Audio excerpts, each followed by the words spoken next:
दोस्तों, पाकिस्तान की इकोनॉमी आज एक ऐसे मोड़ पर खड़ी है जहां से सिर्फ दो रास्ते दिखते हैं, या तो बेल आउट या तो टोटल कोलैप्स। आज के टाइम में पाकिस्तान के पास फॉरेन एक्सचेंज रिजर्व्स सिर्फ 3 से 4 बिलियन डॉलर्स के आसपास बचे हैं, जो सिर्फ 2 महीने के इम्पोर्ट्स को कवर करने के लिए काफी है। सोचिए, एक पूरी कंट्री के पास इतना कम पैसा है कि अगर कल से इम्पोर्ट बंद हो जाए तो सिर्फ 2 महीने में इकोनॉमी घुटने टेक जाएगी। इस वक्त पाकिस्तान हर दिन एक्सटर्नल बोरोइंग के भरोसे चल रहा है। चाइना, सऊदी अरेबिया और IMF से बार बार लोन लेना पड़ रहा है, लेकिन रीपेमेंट करने के लिए भी पैसा नहीं है। रिजर्व बैंक को पाकिस्तान ने इम्पोर्ट रिस्ट्रिक्शंस लगाई हैं, लेकिन इसका सीधा नुकसान वहाँ के बिजनेस और आम आदमी को हो रहा है। कार फैक्ट्रीज बंद हो रही हैं, मोबाइल फोन असेंबली रुक गई है और एसेंशियल आइटम्स की कमी बढ़ती जा रही है। एक वक्त था जब पाकिस्तान को साउथ एशिया का स्ट्रेटेजिक हब माना जाता था, लेकिन आज उसी कंट्री की इकोनॉमी इमरजेंसी मोड में चल रही है। इंटरनेशनल क्रेडिट एजेंसीज ने पाकिस्तान का क्रेडिट रेटिंग डाउनग्रेड कर दिया है, जो दिखाता है कि दुनिया का भरोसा भी अब इस देश की इकोनॉमी से उठता जा रहा है। लेकिन सवाल ये है कि ये सब हुआ कैसे? क्या ये सिर्फ एक पॉलिटिकल फेलियर है या फिर कोई और गहरी समस्या जिसे समझना जरूरी है? दोस्तों, पाकिस्तान की इकोनॉमी के 2 सबसे बड़े दुश्मन बन चुके हैं, गिरता हुआ रुपया और आसमान छूती महंगाई। 2023 से लेकर 2024 तक पाकिस्तानी रुपए ने लगभग 30 से 40% तक की गिरावट देखी है। एक वक्त था जब एक USD 160 पाकिस्तानी रुपए के बराबर था, लेकिन आज ये 280 के पार निकल गया है। इसका मतलब है कि जो चीज पहले 100 रुपए की मिलती थी, अब उसके लिए 170 से 180 रुपए देने पड़ रहे हैं। करेंसी के क्रैश होने का सीधा असर पड़ता है इम्पोर्टेड गुड्स पर। पाकिस्तान ज्यादातर पेट्रोलियम प्रोडक्ट्स, मशीनरी और फूड आइटम्स इंपोर्ट करता है। जब रुपया वीक होता है तो इन सब का कॉस्ट बढ़ जाता है, जिसका बर्डन सीधा पब्लिक पर आता है। और बात यही खत्म नहीं होती। पाकिस्तान में ऑफिशियल इन्फ्लेशन रेट अब 30% के आसपास है, लेकिन ग्राउंड रियलिटी और भी ज्यादा खौफनाक है। आटा, चावल, दाल जैसी बेसिक चीजें 2 से 3 गुना महंगी हो चुकी हैं। पेट्रोल और डीजल की कीमत हर महीने नए रिकॉर्ड तोड़ रही है। इलेक्ट्रिसिटी बिल्स लोगों की सैलरी से ज्यादा हो गई है। अब सोचिए, जब एक मिडिल क्लास परिवार का खर्चा डबल हो जाए और इनकम वही की वही रहे, तो उनके लिए जिंदा रहना कितना मुश्किल हो जाता है। इस इकोनॉमिक स्ट्रेस ने सिर्फ जेब ही नहीं बल्कि लोगों के मेंटल हेल्थ को भी इफेक्ट किया है। डिप्रेशन, अनएम्प्लॉयमेंट और क्राइम रेट में भी जबरदस्त जंप आया है। ये कोई नॉर्मल इकोनॉमिक स्लोडाउन नहीं है, ये एक फाइनेंशियल इमरजेंसी है। जब एक देश की इकोनॉमी कोलैप्स के एज पर होती है तो आखिरी सहारा बनता है IMF, इंटरनेशनल मॉनेटरी फंड, और पाकिस्तान ने भी इसी सहारे पर भरोसा किया। 2023 के एंड तक पाकिस्तान डिफॉल्ट के बिल्कुल करीब था, लेकिन फिर हुआ एक last minute IMF bail out. लगभग 3 बिलियन डॉलर का इमरजेंसी पैकेज दिया गया, जिससे तुरंत डिफॉल्ट तो टल गया। लेकिन सवाल उठता है, क्या ये रिलीफ है या एक ट्रैप? IMF से पैसा मिलता है, लेकिन साथ ही आते हैं कड़ी शर्तें। पाकिस्तान को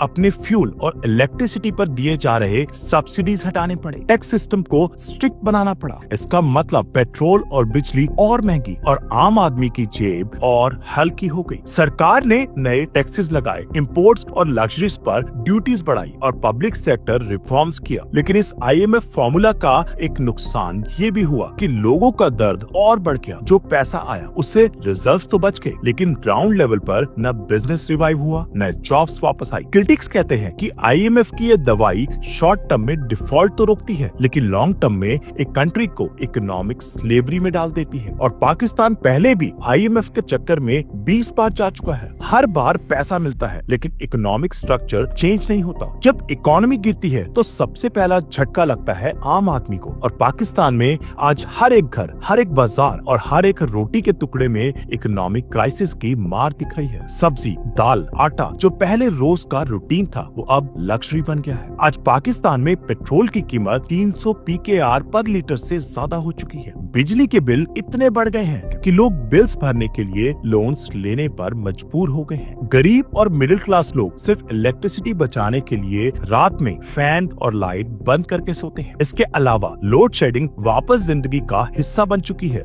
8 से 10 घंटे तक बिजली का गायब हो जाना आम बात है। स्कूल्स बंद हो रहे हैं, छोटी फैक्ट्रीज चल नहीं पा रही और हर कोने में अनएम्प्लॉयमेंट बढ़ता जा रहा है। जो लोग दिन भर मेहनत करके अपने परिवार को 2 वक्त का खाना देते थे, आज वो राशन और चैरिटी लाइंस में लगने पर मजबूर है। और ये सब सिर्फ सिर्फ किसी रिमोट एरिया में नहीं हो रहा, कराची और लाहौर जैसे बड़े शहरों में भी लोग स्ट्रगल कर रहे हैं। ये एक डेली स्ट्रगल बन चुका है, जिंदा रहने का संघर्ष। दोस्तों, जब एक देश की इकोनॉमी गिरती है तो सिर्फ मार्केट ही नहीं, लोगों का सब्र भी टूटने लगता है। आज पाकिस्तान के हर कोने में नाराजगी और निराशा का माहौल है। पब्लिक बसेस में झगड़े हो रहे हैं, राशन लाइंस में लोग एक दूसरे पर चिल्ला रहे हैं और सोशल मीडिया पर सिर्फ एक ही सवाल घूम रहा है, ये सब कब तक चलेगा? लोगों का गुस्सा सिर्फ महंगाई पर नहीं है, बल्कि उन राजनेताओं पर भी है जिन्होंने देश को इस दौर तक ला दिया। करप्शन, मिसमैनेजमेंट और बार बार की फेल्ड इकोनॉमिक पॉलिसीज ने जनता का भरोसा हिला दिया है। यूनिवर्सिटीज के स्टूडेंट्स प्रोटेस्ट कर रहे हैं, मजदूर सड़कों पर आ गए हैं और हर शहर में साइलेंट रेज पल रहा है जो कभी भी एक वायलेंट ब्लास्ट में बदल सकता है। पॉलिटिकल पार्टीज एक दूसरे को दोष दे रही हैं, लेकिन ग्राउंड लेवल पर कोई कंक्रीट सॉल्यूशन नहीं दिख रहा। आर्मी का इन्फ्लुएंस पॉलिटिकल डिसीजन में बढ़ता जा रहा है, जिससे डेमोक्रेसी पर भी सवाल उठ रहे हैं। IMF के रिफॉर्म्स ने पब्लिक सब्सिडीज हटा दी, जिसका रिजल्ट ये है कि लोग सिर्फ गवर्नमेंट को नहीं, सिस्टम को ही करप्ट कहने लगे हैं। अगर ये गुस्सा किसी भी दिन कंट्रोल से